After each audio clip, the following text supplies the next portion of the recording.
Ever wondered how ISO settings affect your photography? Well, you're not alone.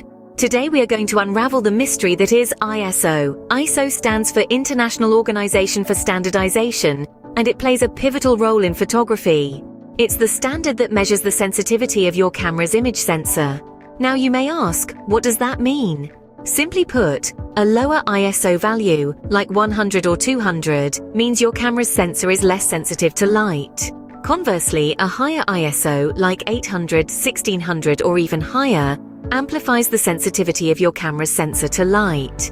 Therefore, if you're shooting in a low-light environment, you might want to crank up that ISO. So, in a nutshell, ISO is the level of sensitivity of your camera to available light. The lower the ISO number, the less sensitive it is to the light, while a higher ISO number increases the sensitivity of your camera. So now that we know what ISO is, how does it work with your camera's aperture and shutter speed? Let's delve into the world of the exposure triangle, the ultimate trifecta of photography.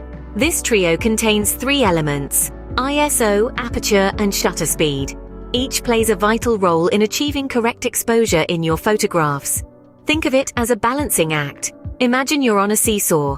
On one side you have ISO, and on the other you have aperture and shutter speed.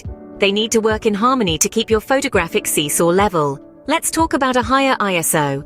This setting allows for faster shutter speeds and smaller apertures. Why is this useful, you ask?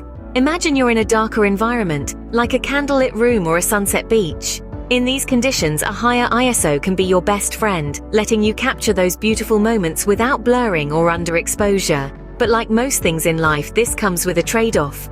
A higher ISO can lead to more noise or grain in your photos.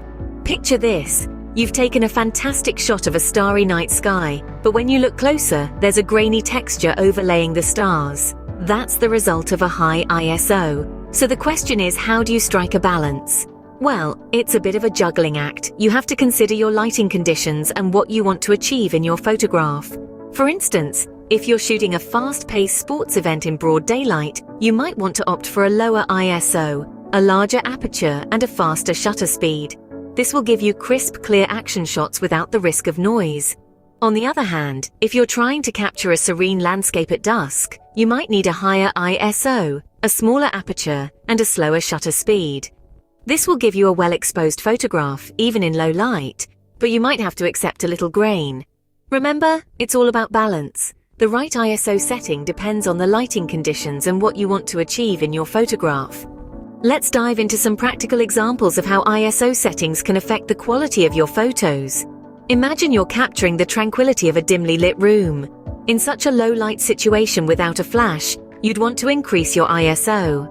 This makes your camera more sensitive to light, allowing you to capture the scene accurately without it appearing too dark. Be mindful though. Higher ISO settings can introduce more digital noise or graininess into your image. Now picture a sunny day at the beach. The sun is beaming and light is abundant. In this scenario, a lower ISO is your best bet. It reduces your camera's light sensitivity, preventing your photos from becoming overexposed and washed out. Remember, a lower ISO also results in smoother, less grainy images. Here's another example. Suppose you're shooting a high-speed scene, say a sports event. You'd want to use a fast shutter speed to freeze the action. But what if the lighting isn't sufficient? That's where your ISO comes in. By increasing the ISO, you can compensate for the fast shutter speed and still get a properly exposed shot.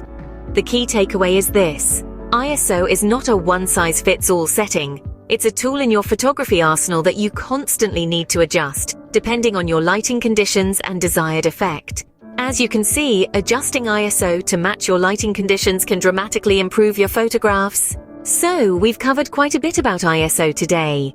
We've unearthed how ISO is the measure of your camera's sensitivity to light, and how it's a vital cog in the wheel, working in harmony with aperture and shutter speed to create a balanced exposure. We've also explored practical examples, demonstrating how tweaking ISO settings can dramatically affect image quality across diverse lighting scenarios. With a good understanding of ISO and how it impacts your photos, you're well on your way to taking better pictures. Keep practicing and happy shooting!